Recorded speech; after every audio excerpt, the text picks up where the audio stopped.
Hello everybody. Next lecture start करते हैं हम अपना।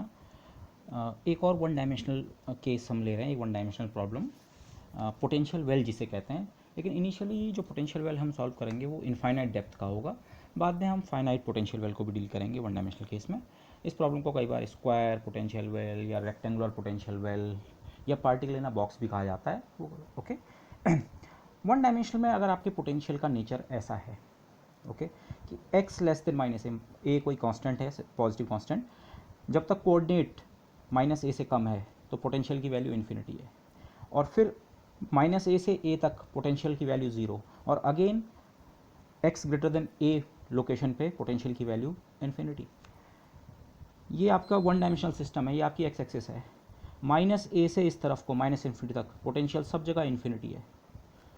माइनस ए से ए तक पोटेंशियल की वैल्यू ज़ीरो, और फिर इस पॉइंट से आगे फिर से पोटेंशियल की वैल्यू इन्फिनिटी। तो अगर हम पोटेंशियल का ग्राफ बनाएं डिस्टेंस के साथ तो वो कुछ ऐसा दिखेगा। बीच के रीजन में माइनस ए से प्लस ए तक पोटेंशियल ज़ीरो, और दोनों साइड पोटेंशियल उसके बाद एब्रप्टली राइजेस, ये बिल्कुल खड़ी दीवारें हैं, एंड पोटेंशियल इन्फिनिटी इन्फिनिटी। इसीलिए इसे पोटेंशियल वेल, अगर आप इसको पोटेंशियल की शेप देखें, एक्चुअल सिस्टम वन डायमेंशनल है, पार्टिकल का मोशन केवल एक्स एक्सिस के अलॉन्ग होगा, वो भी केवल माइनस ए से प्लस ए के बीच हो सकता है, लेकिन मोशन केवल एक्स एक्सिस के अलॉन्ग है, एनी पॉसिबल मोशन। बट जो पोटेंशियल की शेप है वो वेल जैसी या रेक्टेंगल या स्क्वायर जैसी दिखती है, इसलिए। और पार्टिकल इन अ बॉक्स क्यों कहते हैं इसे? अगर आप सीधे सीधे क्लासिकल सिस्टम्स में का एग्जांपल ही ले लें।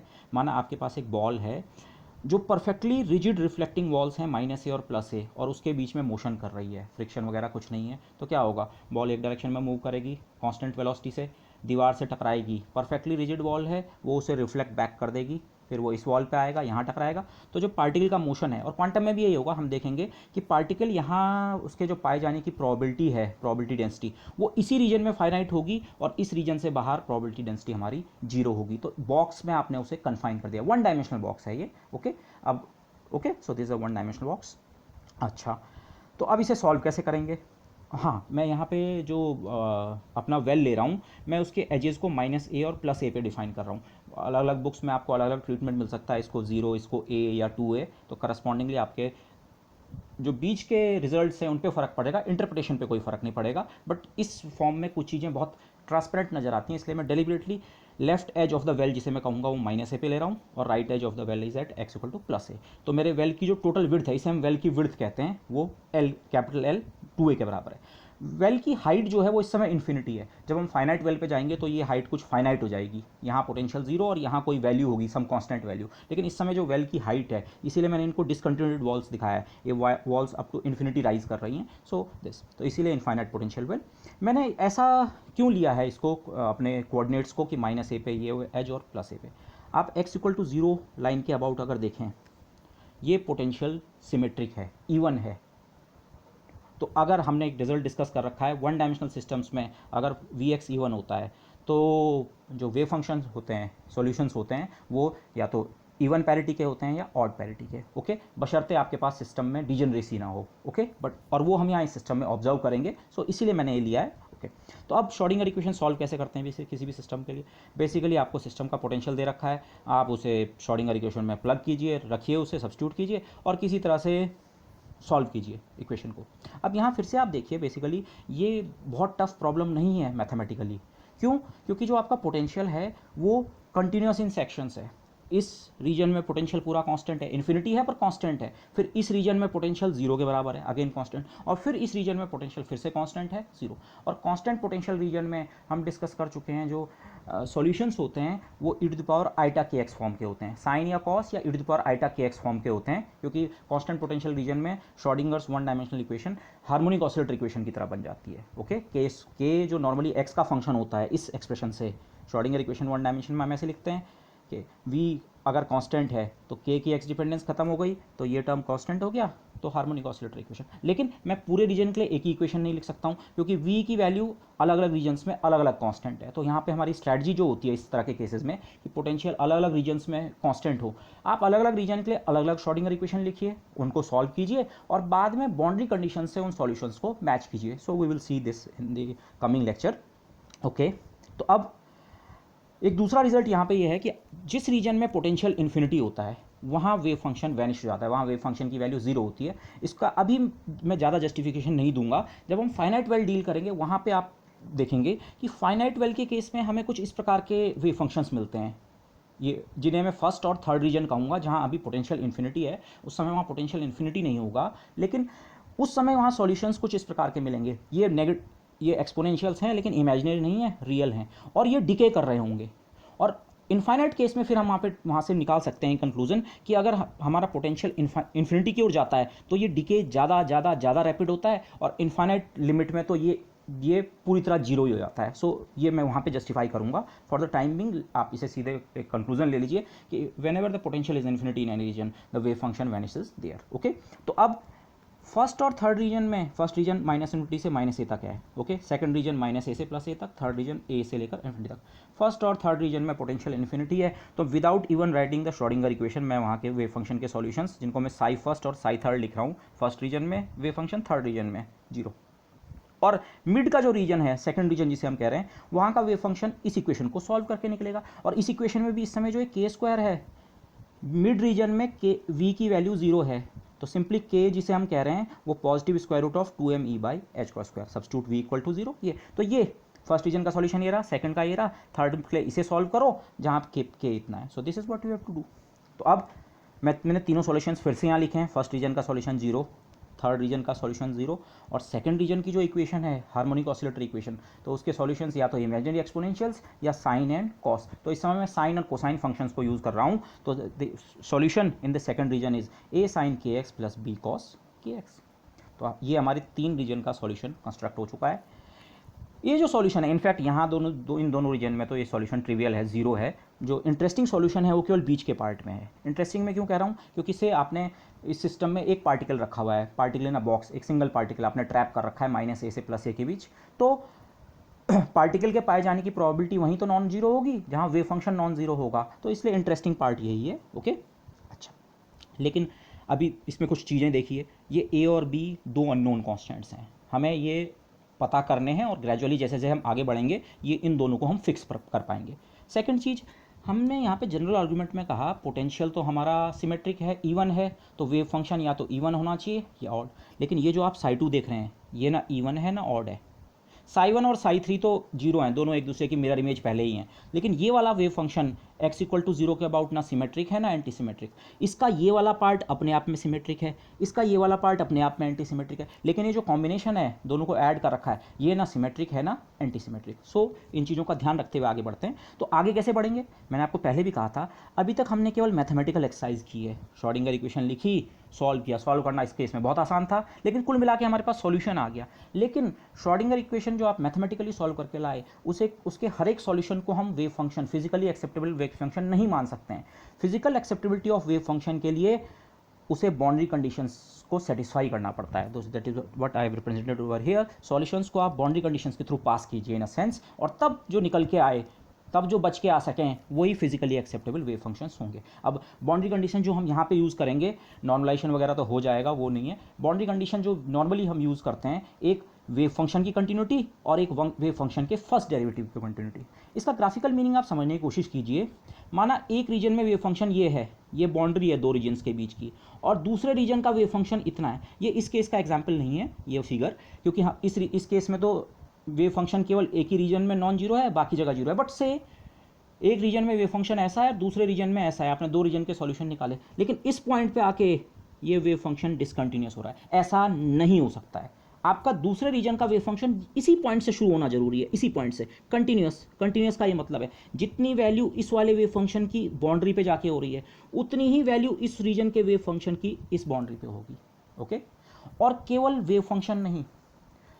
तो ये तो हो गया साई की कंटिन्यूटी का ये मीनिंग है। ओके, साई का ग्राफ अगर आप सोचें, आप ग्राफ बोलना ठीक नहीं है क्योंकि वेव फंक्शन हमारा कॉम्प्लेक्स भी हो सकता है, but in a way of understanding Sai का ग्राफ कंटिन्यूस होना चाहिए।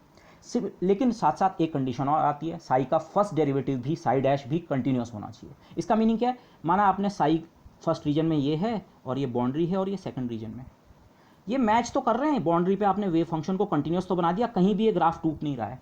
लेकिन आप इस पॉइंट पे जैसे ही पहुंचते हैं, स्लोप कर्व का अचानक से चेंज होता है। Sai dash slope of Sai slope increase increase increase increase increase, और अचानक से इस पॉइंट पे स्लोप नेगेटिव हो जाता है, इधर पॉजिटिव स्लोप है अचानक नेगेटिव, इस पॉइंट पे साई का स्लोप जो है वो डिसकंटिन्यूस है। तो आपको इसको इस तरह से सोच सकते हैं, अगर अगेन ग्राफिकली आप इमेजिन करना चाह रहे हैं, हमारे साई के कर्व में कहीं पे किंक जैसा नहीं होना चाहिए, ऐसे नोक जैसी नहीं होनी चाहिए, ज्वाइनिंग हो, स्मूथ ज्वाइनिंग हो।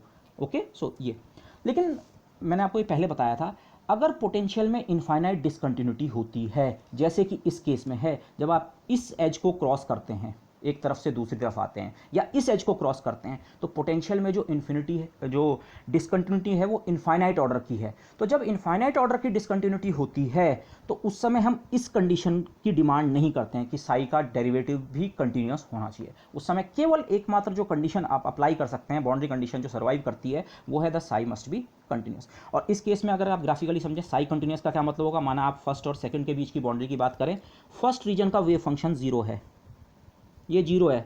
अब सेकंड रीजन का इसको देखेंगे, इसका प्लॉट कैसा निकलता है, पर से वो प्लॉट ऐसा है अजीब सा, लेकिन बाउंड्री कंडीशन मुझे ये कह रही है इस ग्राफ को यहाँ बाउंड्री पे आते आते इससे मैच करना ही पड़ेगा।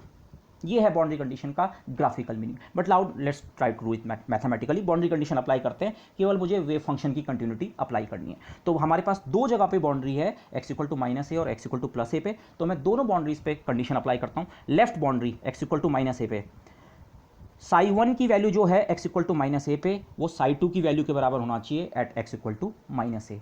X equal to minus a boundary है, एक तरफ का फंक्शन दूसरे तरफ के फंक्शन से उस पॉइंट पे मैच करना चाहिए, जस्ट उस पॉइंट पे। और सिमिलरली आप राइट बाउंड्री देखें, right boundary means x equal to plus a, तो उस बाउंड्री पे भी the wave function at x equal to plus a must match with the wave function at in the third region. Second region का wave function at x equal to plus a, second region का wave function at x equal to plus a must match with the wave function of the third region at x equal to plus a. अब वो अलग बात है, इस case में simply हमारे psi one और साई थ्री सब जगह जीरो हैं, तो वो अपने एज पे भी जीरो होंगे, बट दीज आर जीरो। तो अगर आप ये वैल्यू यहाँ सब्स्टिट्यूट करें, से फर्स्ट इक्वेशन में साई वन तो सब जगह जीरो है, तो x equal to minus one पे भी जीरो है, और साई टू का एक्सप्रेशन ये रहा। अगर आप इसमें x की जगह माइनस ए रखें, इस वेव फंक्शन को एक पर्टिकुलर पॉइंट पे इवेलुएट कर रहे हैं, किस पॉइंट पे, x equal to minus a, boundary पे, ये बाउंड्री पे, तो x की जगह माइनस ए रखिए, x की जगह माइनस ए रखा, साइन माइनस थीटा बराबर माइनस साइन थीटा होता है, तो माइनस ए साइन के, और दूसरे में कॉस पे माइनस का कोई फर्क नहीं पड़ेगा, प्लस बी कॉस के। तो आपकी जो पहली बाउंड्री कंडीशन है वो ये इक्वेशन है। और सिमिलरली दूसरी बाउंड्री है x equal to plus A, x equal to plus ए पे साई थ्री जीरो है, साई थ्री तो सभी जगह जीरो है, वहाँ पे भी जीरो है, इस जीरो को मैंने यहाँ लिखा है। और साई टू अगेन यही वाला wave function x equal to plus ए पे इवेलुएट करें, तो अब की बार वो a sign k A plus B cos के। तो ये बाउंड्री कंडीशंस ने आपको ये इक्वेशंस दी हैं, ये दो इक्वेशंस हैं। ओके, अच्छा आप इन इक्वेशंस को सॉल्व करने की कोशिश कीजिए a और b के लिए, और पॉसिबली k के लिए भी। k भी वैसे एक अननोन है, k हमने इस क्वांटिटी को कहा है, लेकिन इसमें 2m h क्रॉस तो कांस्टेंट है, लेकिन e अननोन है। e हमारा श्रोडिंगर इक्वेशन में आइगन वैल्यू है, वो भी एक अननोन होता है, तो k भी एक अननोन ही है अभी आपका। Okay, but we will see कि सब कुछ यहाँ से निकल के आ जाएगा यूजिंग बाउंड्री कंडीशंस। हाँ, एक पॉइंट यहीं से नोट करें, मैं इस डिस्कशन में बार बार मेल्डीज एक्सपेरिमेंट को डिस्कस करूँगा। जो आप मेल्डीज एक्सपेरिमेंट या सोनोमीटर का जो एक्सपेरिमेंट होता है, या ट्यूनिंग फोर्क के जो एक्सपेरिमेंट होते हैं, जहां बेसिकली एक स्ट्रिंग या वायर आपके पास होता है, जिसको आपने दो पेग्स या किसी चीज़ पे बैलेंस किया होता है, उस पर टिकाया होता है। क्यों मैं इसको इससे कंपेयर कर रहा हूं, ये सिस्टम क्यों बहुत हद तक बार बार इसकी तरह दिखेगा, उसका रीज़न ये है, ये जो पेग्स हैं, इन पॉइंट्स पे स्ट्रिंग का जो वाइब्रेशन है, डिस्प्लेसमेंट है, वो ज़ीरो होता है। तो ये कुछ इसी तरीके का है। बाउंड्री पे जाके वेव फंक्शन जिस तरह से यहाँ जीरो हो रहा है ना, बीच में वो कैसा भी होगा, अभी ये और रिफाइन होगा, लेकिन एंड पॉइंट्स पे आके उसको कितना होना है, जीरो। तो ये हमारा स्ट्रिंग अजीब से पैटर्न में वाइब्रेट कर सकता है, मेल्डीज में भी, सोनोमीटर में भी, ट्यूनिंग, लेकिन एंड पॉइंट पे उसका डिस्प्लेसमेंट कितना होगा, जीरो। तो ये सिस्टम बहुत हद तक मेल्डीज एक्सपेरिमेंट के सिमिलर है। आप लोगों ने लैब में एक्सपेरिमेंटली वो वाइब्रेटिंग सिस्टम को देखा है, तो आप कई चीज़ें यहाँ से कंप्रीहेंड कर सकते हैं कि हाँ ये कुछ इसलिए हो रहा है। ओके, अब इन इक्वेशंस को हमें a और b, हमारे दो अननोन कांस्टेंट्स थे, उनके लिए सॉल्व करने की कोशिश करें, दो बाउंड्री कंडीशंस को। तो आप दोनों इक्वेशंस को एक बार ऐड और सब्ट्रैक्ट करें, तो आपको मिलता है 2a साइन के बराबर जीरो और 2b cos k equal to zero. Apparently आपको इनका सॉल्यूशन लगेगा, ये इक्वेशन कह रही है a बराबर जीरो ले लो, और ये इक्वेशन कह रही है b बराबर जीरो। बट a और b आप दोनों जीरो नहीं ले सकते हैं, क्योंकि अगर आप a और b ही जीरो ले लेंगे तो सेकेंड रीजन में भी आपका वेव फंक्शन वैनिश हो जाएगा। और अगर वेव फंक्शन कहीं एग्जिस्ट ही नहीं कर रहा है, तो probability density Sai star Sai सब जगह जीरो। ये सॉल्यूशन हमारे काम का नहीं है, ये ट्रिवियल मैथमेटिकली ये एक सॉल्यूशन है, but this trivial solution doesn't help us, तो इसको हम अवॉइड कर रहे हैं। A equal to b equal to zero ये सॉल्यूशन है, आप ए और बी दोनों जीरो रख दीजिए, सचमुच ये इक्वेशन सेटिस्फाई हो रही हैं, पर ये एक सॉल्यूशन काम का नहीं है। अब मैं डायरेक्टली आपको सॉल्यूशन यहाँ पे दे सकता हूँ कि इसको किस तरह से हम रिजॉल्व करते हैं, but let's do it properly mathematically. आपके पास एक्चुअली जो इक्वेशंस हैं इनका स्ट्रक्चर ऐसा है, a x plus b y equal to zero, c x plus d y equal to zero. Variables हैं एक्स और वाई, और ए और बी और सी और डी आपके कोफिशिएंट्स हैं। तो आपके पास दो होमोजीनियस इक्वेशन हैं, दोनों के राइट हैंड साइड में जीरो है, कुछ कोफिशिएंट यहाँ, कुछ यहाँ, यहाँ, यहाँ। तो आपको वो अगेन यहाँ देखें, यहाँ पे एक्स और वाई का वही रोल है जो इस पिछली इक्वेशन में कैपिटल ए और कैपिटल बी का था। ओके, कैपिटल ए और कैपिटल बी मेरे एक्स और वाई की तरह हैं, इस एग्जाम्पल जो मैं आपको दे रहा हूँ। तो एक ट्रिवियल सॉल्यूशन तो इन इक्वेशन का हमेशा होता ही है कि आप एक्स भी जीरो ले लो, वाई भी जीरो ले लो, लेकिन हम कह रहे हैं ये सॉल्यूशन तो हमारे काम का नहीं होने वाला है। तो फिर नॉन ट्रिवियल सॉल्यूशंस की जो कंडीशन होती है वो ये होती है, आप कोफिशिएंट्स को लेके एक डिटरमिनेंट कंस्ट्रक्ट कीजिए ए बी सी डी, जहाँ पे ए बी सी डी, और ये डिटरमिनेंट जीरो होना चाहिए। अगर ये डिटरमिनेंट जीरो के बराबर है तो इस इक्वेशन के नॉन ट्रिवियल सॉल्यूशंस भी एग्जिस्ट करेंगे। नॉन ट्रिवियल मतलब जब एक्स और वाई दोनों जीरो नहीं है, तो हमें वही चाहिए, हमें ए और बी दोनों जीरो नहीं होने चाहिए, नहीं तो फिर तो वेव फंक्शन ही वैनिश हो जाएगा। तो नॉन ट्रिवियल सॉल्यूशंस की कंडीशन ये होती है, the determinant of the coefficient matrix must be zero. Okay, तो यहाँ पे आप कोफिशिएंट्स देखिए, कैपिटल ए और कैपिटल बी के जो कोफिशिएंट्स हैं, माइनस साइन के ए प्लस कॉस के ए प्लस साइन के ए और प्लस कॉस के ए। तो ये जो कोफिशिएंट्स हैं इनको आप डिटरमिनेंट में अरेंज कीजिए, डिटरमिनेंट को आप सिंप्लीफाई करें, आपको मिलता है 2 sine k a cos k equal to zero. Non trivial solution के लिए ये कंडीशन फुलफिल होनी चाहिए। अब अगर p इंटू क्यू कहीं पे आप पे जीरो होता है तो आप कहते हैं या तो p जीरो हो या q जीरो हो, या दोनों भी जीरो हो सकते हैं, ये भी सिचुएशन होती है। पर यहाँ पे जिन चीज़ों के आप जीरो होने की बात कर रहे हैं, साइन थीटा, के को मैं थीटा कह रहा हूँ, sine theta into cos theta बराबर जीरो। साइन थीटा जीरो हो सकता है, या कॉस थीटा जीरो हो सकता है, या साइन थीटा और कॉस थीटा दोनों जीरो। नहीं, थर्ड कंडीशन नहीं हो सकती है, साइन और कॉस कभी भी एक साथ जीरो नहीं होते हैं। Sign square theta plus cos square theta को 1 होना होता है। तो इसलिए ये जो थर्ड वाली कंडीशन, नॉर्मली कोई दो वेरिएबल्स हों पी क्यू, उनके लिए तो ये आप थर्ड कंडीशन भी कहते हैं कि हाँ दोनों के दोनों जीरो होंगे, पर यहाँ पे इस केस में तो ये कंडीशन नहीं चल पाएगी। ओके, तो हमारे पास केवल दो कंडीशंस आई, या तो साइन के ए जीरो हो या कॉस के ए जीरो हो, या ये दोनों अलग अलग कंडीशंस है, एक साथ फॉलो नहीं होंगी। तो हमारे पास अब यहाँ से दो अलग अलग केस बन गए। मैंने पहले को लिखा है केस फर्स्ट और दूसरे को लिखा है केस सेकंड। अभी मैं इनके और अच्छे नाम यहाँ पे रखूँगा, बट केस फर्स्ट क्या है, से जब साइन के ए है जीरो तो माना साइन के ए बराबर जीरो, और दूसरा केस है जब कॉस के ए किसके बराबर है, जीरो के बराबर। ओके, अच्छा, अब फिर से इन इक्वेशंस पे चलते हैं, हम इन इक्वेशंस के सॉल्यूशन करने की कोशिश कर रहे हैं। चलो पहले फर्स्ट केस देखते हैं। फर्स्ट केस में साइन के ए को हमें जीरो लेना चाहिए। ठीक है भाई, साइन के ए को जीरो ले लिया तो फर्स्ट टर्म यहाँ भी खत्म हो गया और यहाँ भी खत्म हो गया। लेकिन जब साइन के ए जीरो है तो उस समय कॉस के ए कितना होगा, ये तो +1 या -1, sine square theta plus cos square equal to 1 से प्लस या -1। तो जो आपको कंडीशन मिल रही है वो क्या मिल रही है, b इक्वल टू जीरो। ये टर्म साइन के ए के कारण खत्म हो गया, और ये टर्म कॉस के ए तो जीरो नहीं हो सकता, तो b कितना होना चाहिए, जीरो, और similarly b equal to zero से ये भी सेटिस्फाई हो रहा है। तो केस फर्स्ट में अगर आप देखें, ये जो केस फर्स्ट है, साइन के इक्वल टू जीरो के साथ साथ वो जो दो कांस्टेंट्स थे a और b, उनमें से एक कांस्टेंट जीरो हो जाए। एक कांस्टेंट जीरो होने में कोई समस्या नहीं है, क्योंकि दूसरा कांस्टेंट वाला पार्ट और दूसरा वाला टर्म तो बचा रहेगा, पूरा वेव फंक्शन जीरो नहीं होगा। सो ये दो कंडीशंस एक साथ आप सोचिए कि केस फर्स्ट वो है जब साइन के ए जीरो है और साथ में b जो कांस्टेंट है वो खत्म हो जाए। ओके, तो उस केस में हमारे सॉल्यूशन का क्या हाल होता है, सॉल्यूशन ये है, ये सॉल्यूशन नहीं है, ये तो उस सॉल्यूशन की वैल्यू किसी पर्टिकुलर पॉइंट्स पे थी, ये बाउंड्री कंडीशंस हैं, इसमें x नहीं है, इसमें तो a है, x की एक पर्टिकुलर वैल्यू, सॉल्यूशन ये है।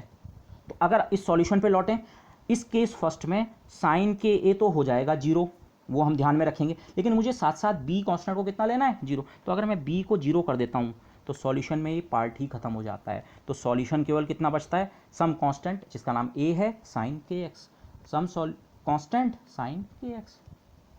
केस फर्स्ट, अभी हम इसको आगे और स्टडी करेंगे, बट केस फर्स्ट जब है, जब साइन के ए जीरो होता है तो साथ में b जीरो हो जाए, और तब सॉल्यूशन केवल इतना बचता है। और जो दूसरा केस है, कॉस के ए जीरो ले लें, अगर हम अगर आप कॉस के ए को जीरो लेते हैं तो इन बाउंड्री कंडीशंस कैसे सेटिस्फाई हो रही हैं, चेक करें, दोनों सेटिस्फाई करनी है। कॉस के वाले टर्म खत्म हो गए, अब कॉस के जीरो है तो साइन के तो प्लस माइनस वन होगा, वो तो जीरो में कंट्रीब्यूट कर नहीं रहा होगा, तो जीरो किस कारण से हो रहा है फर्स्ट टर्म, क्योंकि ए जीरो होगा। तो कंसिस्टेंसी के लिए इस सेकंड केस में कॉस के ए जीरो के साथ ये जो दूसरा कांस्टेंट है ए, ये जीरो होना चाहिए। तो आप ये देख रहे हैं हो क्या रहा है। अब आप इस स्ट्रक्चर को फिर से देखिए, एक्चुअली ये दोनों टर्म्स खत्म हो रहे हैं, लेकिन इनमें से एक टर्म अपने कांस्टेंट के कारण खत्म हो रहा है। ये वाला टर्म माना ए जीरो है, तो ये दोनों टर्म ए के कारण खत्म हुए, और ये वाले टर्म में फिर बी जीरो नहीं है, कॉस के ए जीरो है, और उसके बजाय दूसरे केस में अपोजिट सिचुएशन है। So this is how we handle this. आपको ए और बी दोनों को जीरो करने की जरूरत नहीं है, एक टर्म कांस्टेंट के कारण खत्म होगा और एक टर्म साइन या कॉस के ए के जीरो होने के कारण। Okay, so this is what we have discussed here. अच्छा, अब चीज़ें पटरी पे आ रही हैं। सॉल्यूशन या तो ये होगा या ये, केस फर्स्ट में इस प्रकार के सॉल्यूशन, केस सेकंड में इस प्रकार के solution. Sine function odd function, x की जगह माइनस एक्स रखें, odd solution. Cos even function, हमारा ओरिजिनल आर्ग्यूमेंट सही हो गया है, पोटेंशियल हमारा इवन है, तो जो हमारे वेव फंक्शंस थे या तो वो इवन होने चाहिए या ऑड।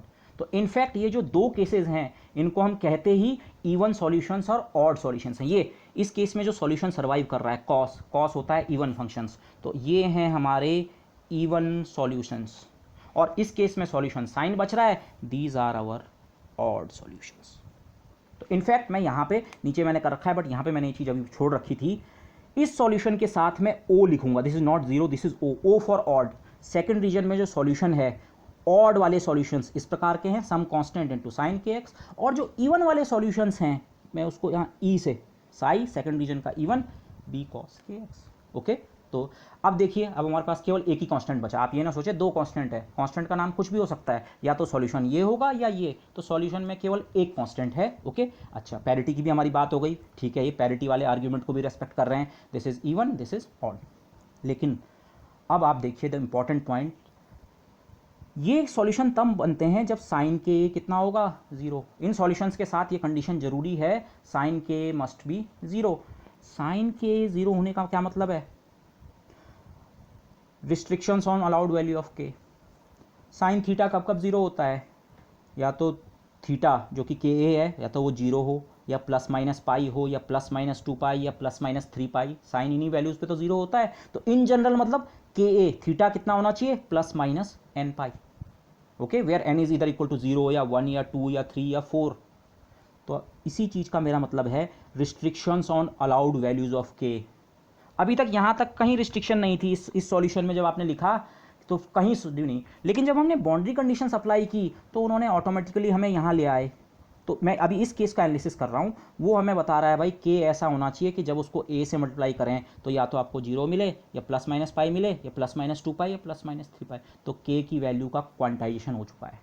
ओके, लेकिन उससे पहले मैं ये डिस्कस करता हूँ, मैं इस जनरल एक्सप्रेशन को प्लस माइनस एन पाई लिख सकता हूँ, जहाँ एन या तो जीरो होगा, या 1 होगा, या 2 होगा, या 3।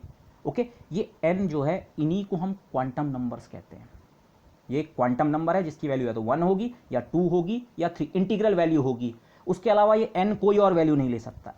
ओके, ये क्वांटम नंबर हमने बाई हैंड पुट नहीं किया है, ऑटोमेटिकली बाउंड्री कंडीशंस अप्लाई करने पे ऑटोमेटिकली ये ओरिजिनेट हो रहे हैं। लेकिन इस क्वांटम नंबर में से, इस ऑड सॉल्यूशन में, मैं n इक्वल टू जीरो वाले सॉल्यूशन को फिर से ड्रॉप करना चाहूँगा, क्योंकि अगर मैं n इक्वल टू जीरो लेता हूँ तो के ए बराबर जीरो, n की जगह जीरो लिया, के ए बराबर जीरो, इट मीन्स के कितना है, जीरो।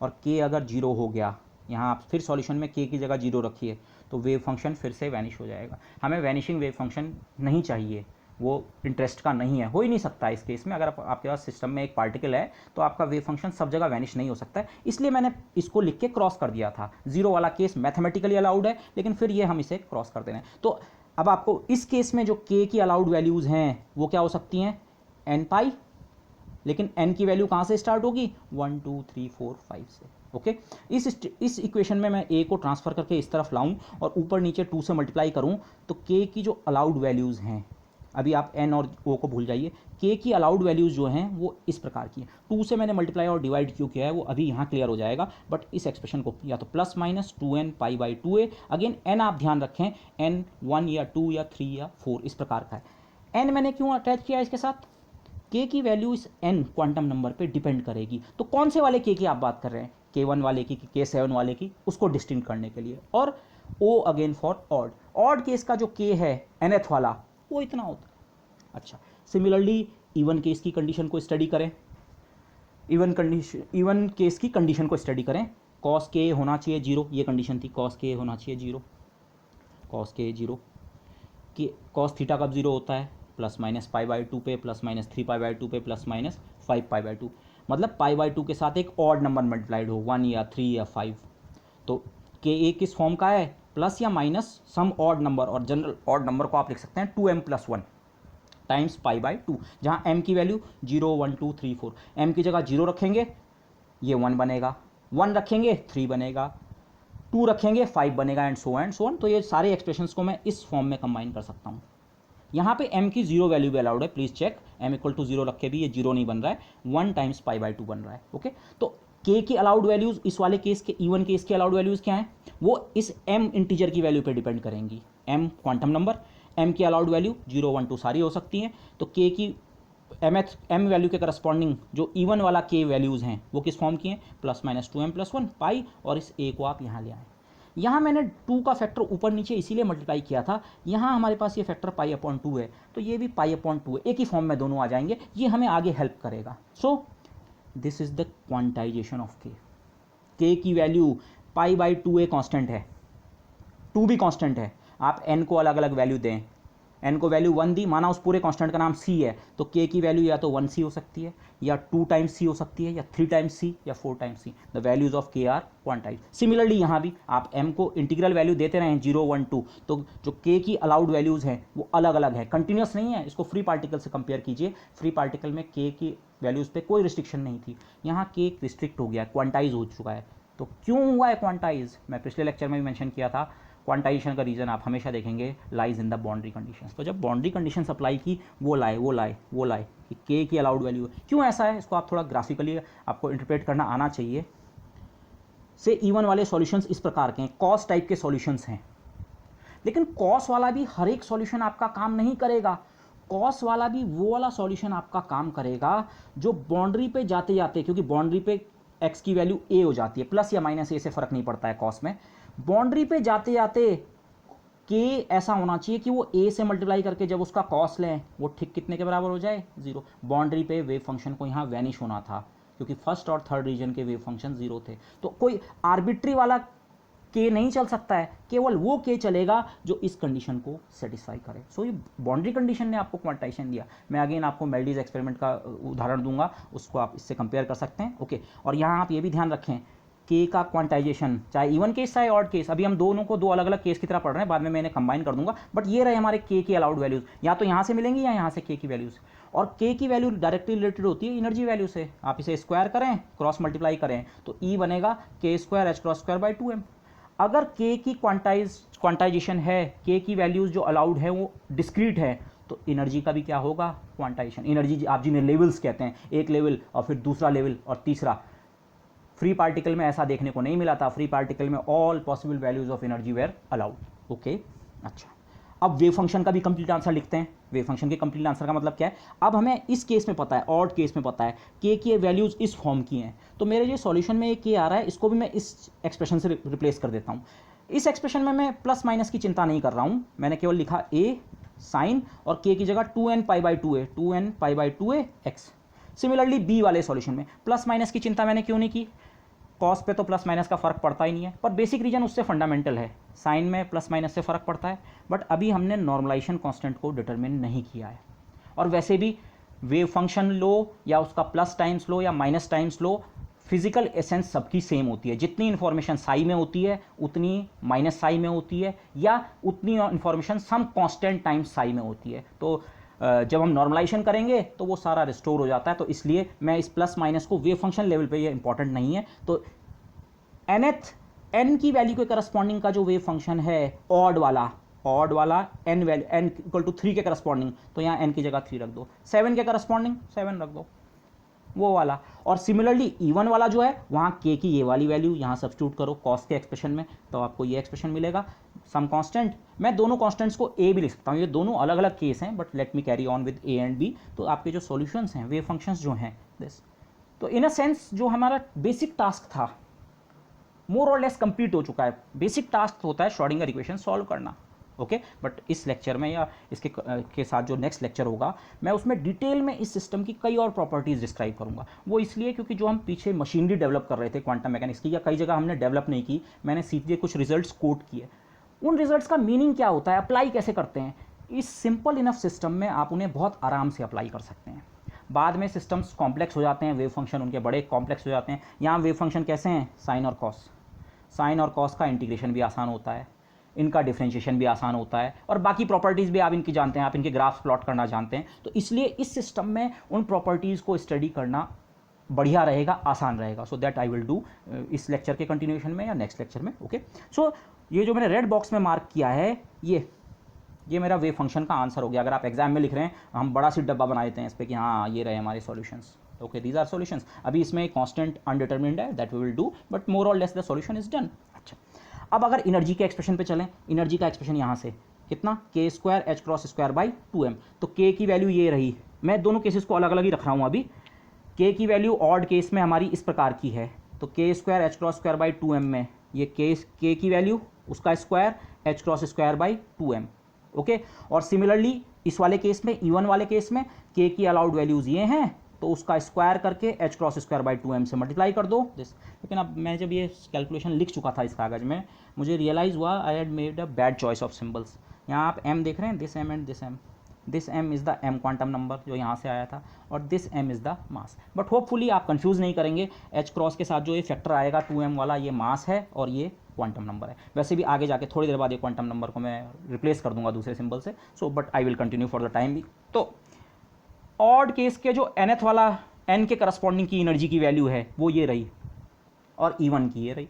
अब इन एक्सप्रेशंस को आप थोड़ा मसाज करके लिखिए डिफरेंट फॉर्म में। मैंने यहाँ पे एक नोटेशन और यूज़ किया है, क्योंकि 2a हमारा विड्थ ऑफ द वेल था, आप लोग याद करें, तो मैं कई बार मैं उसे कैपिटल L भी लिखूंगा। हमारे वेल की टोटल विड्थ, ठीक है, L है, तो L के टर्म्स में अगर मैं लिखूँ तो इस एक्सप्रेशन को इस फॉर्म में भी रख सकते हैं या इस फॉर्म में भी। तो मैं फाइनली मैंने जो एक्सप्रेशन है ये वाला ऑड केस वाला, n की वैल्यू के करस्पॉन्डिंग का 2n square pi square H cross square by 8ma square, okay. और सिमिलरली E1 वाला 2m plus 1 square pi square H cross square by 8ma square.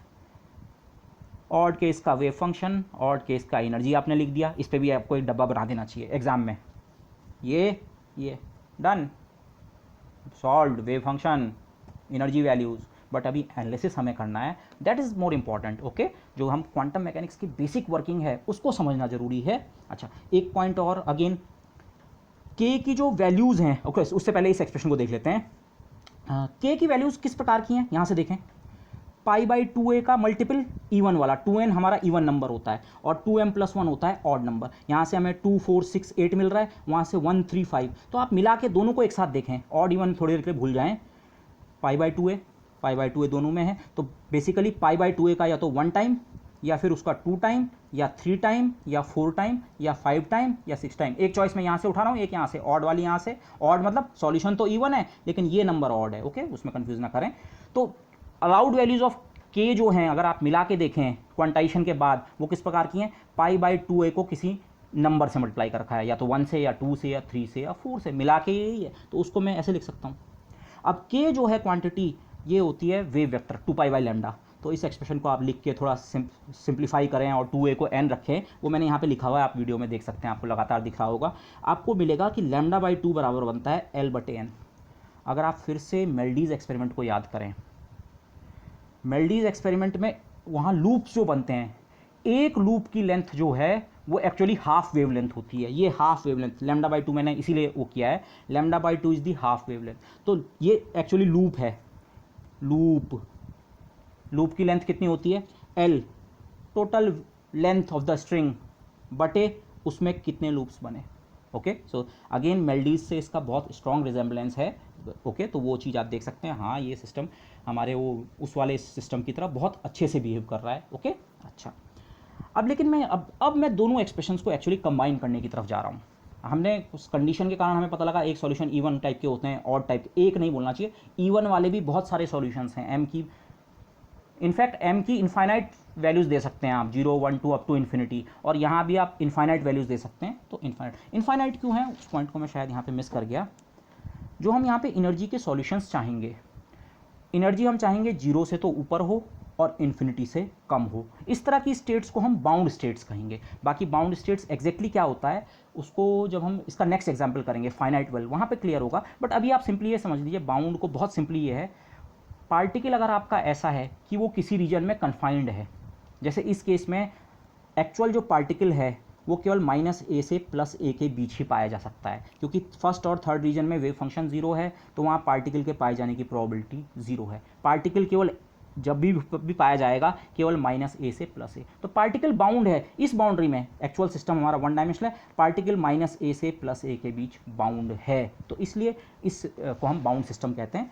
But whatever be the case, इन दोनों case की जो energy है, इसके expression में यहाँ तक पहुँच गया था, दोनों में π²h²/8ma² कॉमन आ रहा है, एक ही तरह का एक्सप्रेशन है। तो इस और ये सारा कांस्टेंट है π²h²/8ma²। आपने एक बार पार्टिकल फिक्स कर दिया, किस मास का पार्टिकल आपने वेल में रखा है, वेल की विड्थ या हाफ विड्थ, ए को हम हाफ विड्थ कहेंगे क्योंकि वेल की विड्थ हमारी टोटल 2a है, तो वो आपने पैरामीटर्स डिसाइड कर दिए। तो ये वाला फैक्टर जो है π²h²/8ma², ये कांस्टेंट है। Let me write this constant equal to epsilon. Epsilon symbol मैंने इसलिए यूज़ किया कि this is a small quantity. Epsilon इसलिए यूज़ किया है, दिस लुक्स लाइक एनर्जी, दिखने में ये सिंबल एनर्जी जैसा लगता है। तो एनर्जी का एक्सप्रेशन क्या है, सम कांस्टेंट इनटू एनर्जी, या ये वाला एक्सप्रेशन जो है सम कांस्टेंट इनटू ई। तो अगर अब आप इन वाले एनर्जी लेवल्स को लिखें, ऑड वाले एनर्जी लेवल्स को लिखें, तो उनके एक्सप्रेशन को मैं ऐसे भी लिख सकता हूँ। ऑड वाले एनर्जी लेवल्स किस प्रकार के हैं, 2n² मल्टीप्लाइड बाई एप्सिलॉन, और इवन वाले किस प्रकार के हैं, 2m+1² मल्टीप्लाइड बाई एप्सिलॉन, जहाँ n की वैल्यू 1 2 3 और m की वैल्यू।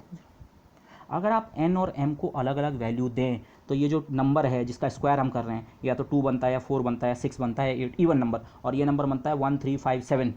तो जो अलाउड एनर्जी लेवल्स हैं ये इसके करस्पॉन्डिंग के वो किस प्रकार के हैं, इसको हमने एप्सिलॉन का, या तो 2² एप्सिलॉन, या 2 का स्क्वायर एप्सिलॉन, या 4 का स्क्वायर एप्सिलॉन, या 6² epsilon, and so and so on. तो ये सारे के सारे एनर्जी लेवल्स को मैंने यहाँ पे लिख दिया है।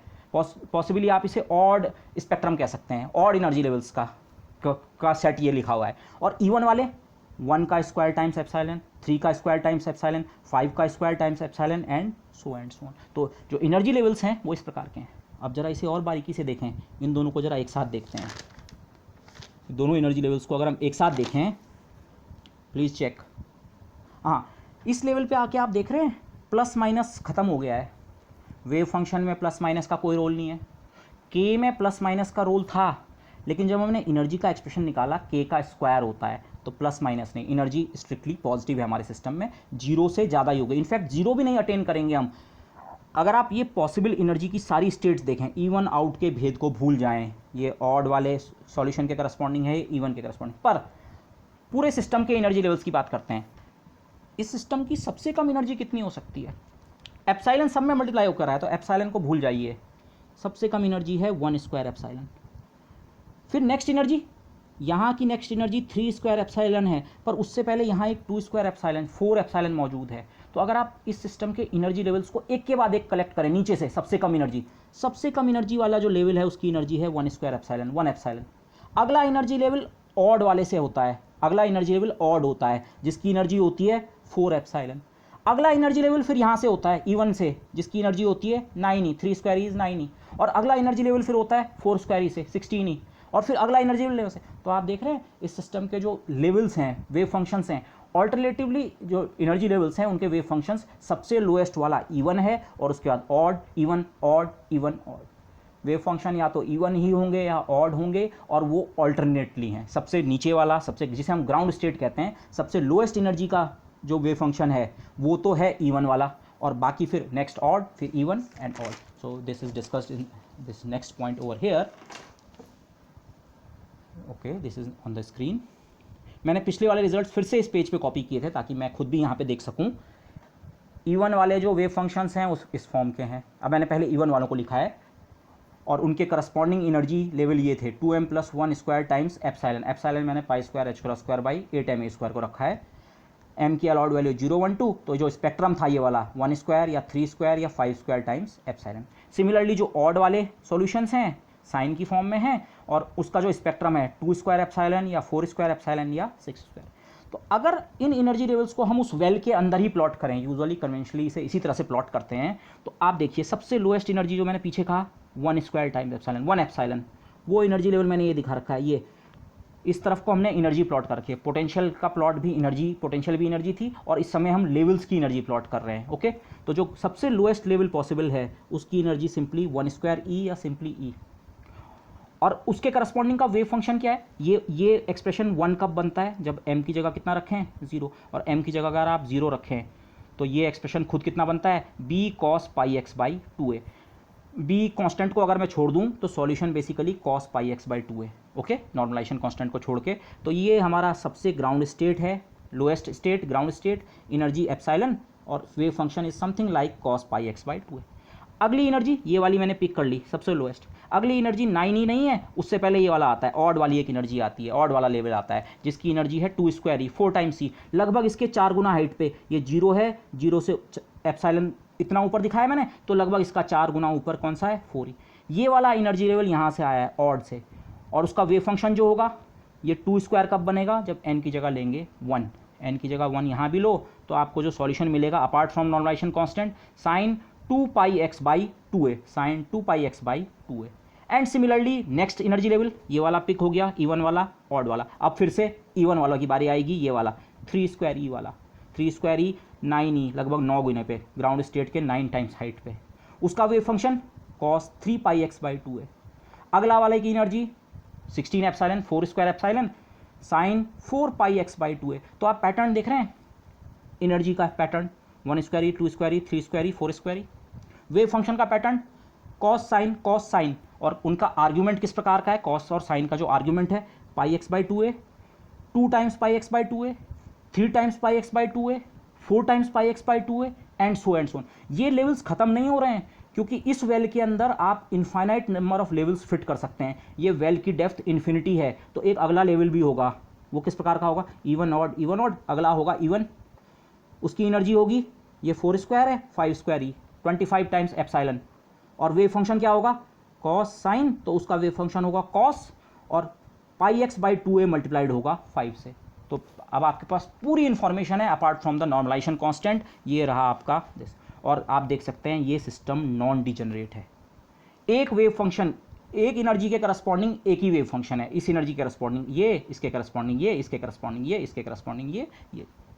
तो अब मैं एनर्जी का जो एक्सप्रेशन है एक्चुअली, अब मैं ऑड इवन का हमें नेचर पता लग गया है, सबसे लोएस्ट वाला इवन वेव फंक्शन होता है और उससे ऊपर ऑड एंड दिस।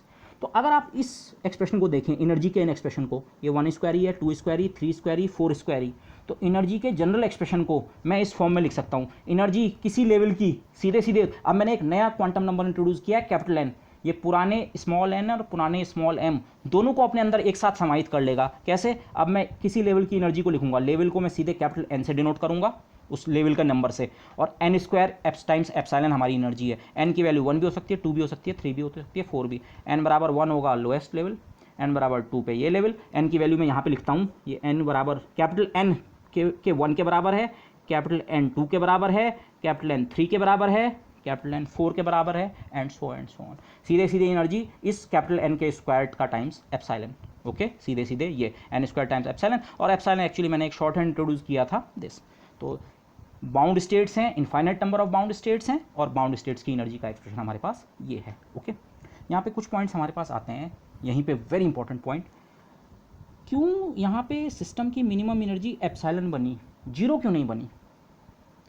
इनफैक्ट आप क्वांटम सिस्टम्स में देखेंगे, क्वांटम सिस्टम की ग्राउंड स्टेट में भी कुछ ना कुछ एनर्जी होती है, ग्राउंड स्टेट में भी क्वांटम सिस्टम की एनर्जी 0 नहीं होती है। ऐसा क्यों है, आप हार्मोनिक ऑसिलेटर में इसे और देखेंगे। उसका रीज़न है, ये जो ग्राउंड स्टेट लेवल की एनर्जी होती है इसे हम कहते हैं 0 पॉइंट एनर्जी। 0 पॉइंट एनर्जी का आशय क्या है, मिनिमम वाले पॉइंट पे भी सिस्टम के पास इतनी एनर्जी है। आप क्लासिकली सोचें, अगर कोई आपने एक बॉल ट्रैप कर रखी है -a से +a के बीच, तो क्लासिकली उसकी जो मिनिमम एनर्जी हो सकती है, आप सोचेंगे 0, वो बॉल मोशन ही नहीं कर रही है। वो बॉल की हायर एनर्जी स्टेट्स भी हो सकती हैं, बॉल किसी वेलोसिटी से जा रही है और इस दीवार से टकराई और फिर रिफ्लेक्ट भी फिर इस दीवार से, लगातार वो एक ही स्पीड से इस और इस डायरेक्शन में जा रही है, लेकिन सबसे मिनिमम एनर्जी हो सकती है बॉल की वेलोसिटी कितनी है, 0। तो अगर बॉल की वेलोसिटी 0 है तो काइनेटिक एनर्जी 0, और पोटेंशियल एनर्जी तो 0 है ही बीच के रीजन में, तो टोटल एनर्जी कितनी हो जाएगी, 0। क्लासिकली 0 एनर्जी पॉसिबल है, पर क्वांटम मैकेनिकली 0 एनर्जी पॉसिबल क्यों नहीं है। क्वांटम मैकेनिकली 0 एनर्जी इसलिए पॉसिबल नहीं है, उसका रीज़न है अनसर्टेनिटी प्रिंसिपल। कैसे, मैं अभी बहुत रफ आर्ग्यूमेंट दूंगा। इस समय पोजीशन की अनसर्टेनिटी कितनी है इस सिस्टम के लिए, आपको चलो एग्जैक्टली ना भी पता हो कि आपका पार्टिकल कहाँ लाई कर रहा है, पर आप लगभग तो आपको आइडिया है कि वो -a से +a के बीच तो है ही है, क्योंकि वो यहाँ फर्स्ट और थर्ड रीजन में तो हो नहीं सकता, वहाँ तो वेव फंक्शन 0 है। तो पोजीशन की अनसर्टेनिटी अगर ज़्यादा से ज़्यादा है भी तो 2a के बराबर तो है। डेल्टा x जो इस सिस्टम का है uncertainty in position, late me right over here, delta x, चलो एक रफ आर्ग्यूमेंट से हम 2a तो बोल ही सकते हैं, थोड़ा ऊपर नीचे होगा, but of this order, delta x is of the order of 2a। और अनसर्टेनिटी प्रिंसिपल कहता है डेल्टा एक्स फाइनाइट है तो डेल्टा पी भी क्या होना चाहिए, फाइनाइट। पिछले केस में फ्री पार्टिकल में ऐसा हुआ था, डेल्टा पी 0 था क्योंकि वहाँ मोमेंटम आइगन स्टेट थी, लेकिन तब डेल्टा एक्स की वैल्यू इन्फिनिटी थी, पोजीशन के बारे में वहाँ कोई इन्फॉर्मेशन नहीं थी, फ्री पार्टिकल कहीं भी हो सकता है। ये पार्टिकल बीच में तो फ्री है, लेकिन इस एज और इस एज से बाहर कहीं नहीं मिलेगा आपको, तो ये इसकी पोजीशन की अनसर्टेनिटी इतनी है फाइनाइट, तो इसके मोमेंटम में भी कुछ अनसर्टेनिटी होनी ही चाहिए अनसर्टेनिटी प्रिंसिपल से, वो 0 नहीं हो सकती है। लेकिन अगर बाय द वे इस सिस्टम की एनर्जी 0 होती तो पोटेंशियल एनर्जी तो 0 है ही बीच में, तो फिर काइनेटिक एनर्जी भी 0 होती, और काइनेटिक एनर्जी 0 होने का मतलब P का 0 होना, मोमेंटम का एग्जैक्टली 0 होना। तो अगर मोमेंटम एग्जैक्टली 0 है तो आपको तो मोमेंटम की एग्जैक्ट वैल्यू पता है, momentum 0। Let me repeat the argument, अगर टोटल एनर्जी 0 होती तो पोटेंशियल एनर्जी तो पहले ही 0 है, तो तब काइनेटिक एनर्जी भी 0 ही होती, और काइनेटिक एनर्जी 0 होने का मतलब मोमेंटम एग्जैक्टली 0, और मोमेंटम 0 का मतलब मोमेंटम की अनसर्टेनिटी भी 0 है। आपको मोमेंटम का आंसर पता है, आप कोई आपको पूछे मोमेंटम कितना है, आप बोल देते हैं अरे P तो 0 दिख रहा है, P 0 दिख क्या रहा है, P 0 है, तो P 0 है मतलब अनसर्टेनिटी बिल्कुल नहीं है, डेल्टा P कितना हो जाता 0, पर अगर डेल्टा P 0 हो गया तो अनसर्टेनिटी प्रिंसिपल वायलेट हो जाएगा। इन दोनों का प्रोडक्ट एक किसी पर्टिकुलर कांस्टेंट से जो कि h या h क्रॉस के ऑर्डर का होता है उससे ज़्यादा ही होना चाहिए, तो इसीलिए 0 एनर्जी नहीं हो सकती है। तो इसीलिए, और ये केवल इस सिस्टम के नहीं है, क्वांटम सिस्टम्स में ये आपको जनरल फीचर देखने को मिलेगा, मिनिमम एनर्जी लेवल जो होता है उसमें भी सिस्टम कुछ नॉन जीरो एनर्जी ऑक्युपाई करके रखता है। Okay, we will see this more in the coming lectures. तो let me summarize the solution now and and this lecture, फिर हम सेकंड लेक्चर में इसकी प्रॉपर्टीज़ को डिस्कस करूंगा। अभी हमारा स्क्वायर वेल का पूरा डिस्कशन कंप्लीट नहीं हुआ है, अभी जस्ट हमने सॉल्यूशंस को कंप्लीमेंट किया है, but the solution, the energy levels are written over here. Energy level इस सिस्टम के n स्क्वायर, n की वैल्यू 1 2 3 4, अब मैं स्मॉल n और m को भूल गया हूँ, अब मैं कैपिटल n के टर्म में बात करूँगा। एनर्जी लेवल ये रहा, pi square h cross by 8m square. और आप इन सॉल्यूशंस को देखें, इनको भी मैं कैपिटल n के टर्म में या तो कॉस या sine of n pi x by 2a, cos या sine of n pi x by 2a multiplied by some constant. अब मैं दोनों कांस्टेंट्स का नाम a ही रख रहा हूँ, अभी तक a भी था, वो जस्ट कांस्टेंट है, उसकी वैल्यू तो अभी पता भी नहीं है। तो अब जो हमारे सॉल्यूशंस हैं इवन या ऑड वाले, इवन वालों में कॉस आएगा, constant cos n pi x by 2a, odd वाले constant sine n pi x by 2a। n आप कौन से वाले लेवल की बात कर रहे हो, इसकी बात कर रहे हो तो 1 है, और इसकी बात कर रहे हो 2, और इसकी बात कर रहे हो 3, और इसकी बात कर रहे हो तो 4, और इस सबसे नीचे वाले की बात कर रहे हो तो ये इवन है, इवन मतलब आपको कॉस पिक करना पड़ेगा, और नेक्स्ट वाले की बात कर रहे हो तो साइन, और फिर कॉस साइन। ओके, तो ये जो सॉल्यूशंस हैं 2m+1 या 2n की जगह मैंने कैपिटल n रख दिया है, तो these solutions can be very compactly return something like this. In fact मैंने इनको भी अलग अलग 2-3 केस के लिए लिखा है। अगर n की वैल्यू 1 लें तो कॉस पाई x बाई 2 है, n की वैल्यू 3 लें, 2 वाली वैल्यू कहाँ गई, 2 वाली वैल्यू यहाँ जाएगी, साइन में जाएगी। ओके, n की वैल्यू 3 लें, कॉस 3 पाई x बाई 2 है, यहाँ x मिस हो रखा है, x बाई 2 है। अगला कॉस 5 पाई x बाई 2 है, सो ऑन। और साइन वाले जो सॉल्यूशंस हैं apart from the normalisation constant, sine 2 pi x by 2 है, साइन 4 पाई x बाई 2 है, एंड सो ऑन। तो ये हमारे रहे वेव फंक्शन। बट अब मैं आपको एक टास्क दे रहा हूँ, इस नेक्स्ट लेक्चर देखने से पहले आप इस टास्क को करने की कोशिश कीजिएगा, मैं आपको हिंट भी करूँगा आपको कैसे करना है। जैसे मैंने एनर्जी के 2 अलग अलग एक्सप्रेशंस ऑड और इवन को एक ही में कंबाइन कर दिया था, वेव फंक्शन में अभी ये 2 अलग अलग एक्सप्रेशन है बेसिकली अभी भी, क्योंकि एक साइन के टर्म में है, एक कॉस के टर्म में, एक एक्सप्रेशन नहीं आया है। आप इन दोनों को एक ही एक्सप्रेशन में कंबाइन कर सकते हैं। हिंट मैं आपको दे रहा हूँ, साइन और कॉस वैसे अलग फंक्शन नहीं होते हैं। साइन को π/2 शिफ्ट कर दो, साइन 90 प्लस थीटा तो कॉस थीटा बन जाता है, और कॉस को 90 डिग्री शिफ्ट कर दो, कॉस 90 प्लस थीटा तो साइन थीटा। मैं यहाँ प्लस माइनस की चिंता नहीं कर रहा हूँ, माइनस साइन थीटा बनता है cos 90 plus theta, but overall wave function का साइन हमारे लिए इंपॉर्टेंट नहीं है, तो वो उसमें आप ना पढ़ें, तो मैं सिंपली ये कह रहा हूँ साइन और कॉस वैसे अलग अलग नहीं होते हैं। साइन वेव को π/2 फेज खींच दिया तो कॉस वेव नज़र आती है, और कॉस वेव को π/2 खींच दिया तो साइन वेव। तो ये दोनों आप एक ही एक्सप्रेशन में मर्ज कर सकते हैं इनफैक्ट। ओके, तो वो मैं आपके लिए टास्क छोड़ रहा हूँ। वो आपको कहाँ हेल्प करेगा जरूरी नहीं है, पर वो कैसे हेल्प करेगा, आप पे हर लेवल के वेव फंक्शन के केवल एक एक्सप्रेशन बचेगा, तो आप सिंगल एक्सप्रेशन से सारी कैलकुलेशन कर सकते हैं। नहीं तो आपको इवन लेवल के लिए अलग एक्सप्रेशन यूज़ करना पड़ेगा, ऑड के लिए अलग करना पड़ेगा। तो आप अगर कंबाइन कर लेते हैं तो आपको आगे उसमें एडवांटेज होगा। Okay, so with this I would like to end this lecture. But हमारा पोटेंशियल वेल अभी तो फाइनाइट इनफाइनाइट वाला ही, उसी का डिस्कशन अभी कंप्लीट नहीं हुआ है। अभी हमें इसमें कुछ और चीज़ें करनी है, that we will do in the coming lecture. Okay, so bye.